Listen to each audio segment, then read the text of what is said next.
the rush media model, especially, everyone has to know what they're doing. You don't have the luxury of hiding a camera guy when there's only 4 of them.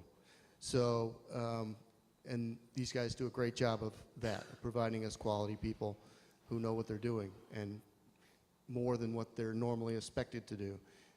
You know, in some of the bigger shows, while they have bigger audiences and you hope there are more qualified people everywhere, unfortunately, the reality is sometimes you do have a guy on a camera that you put on the telestrator camera because you don't trust him to get all the tight, you know, it's just the way you have more options for those people.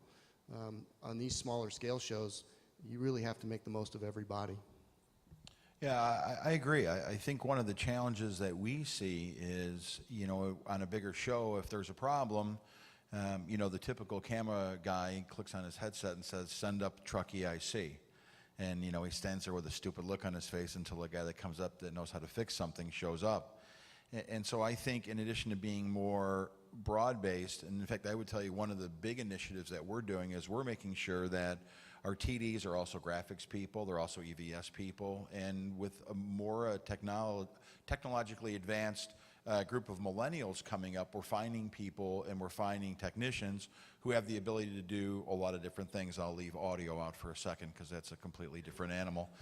And so, yeah, it's not only do they need to know how to go and set up equipment, they need to know how to troubleshoot it. I mean, obviously, they're not going to be able to pull something apart, but they need to have the baseline knowledge to know here's the 8 or 9 things I do if my camera doesn't fire up, or if the graphics machine isn't working correctly, or if, you know, how to do a lot of things that normally, even on like the biggest shows, a lot of our technicians don't have to worry about. So I agree with Junior. I think that there's a lot of, I think positions are, always it's going to be the TD, it's always going to be the A1, you know, it's always going to be the senior video guys that are the most important.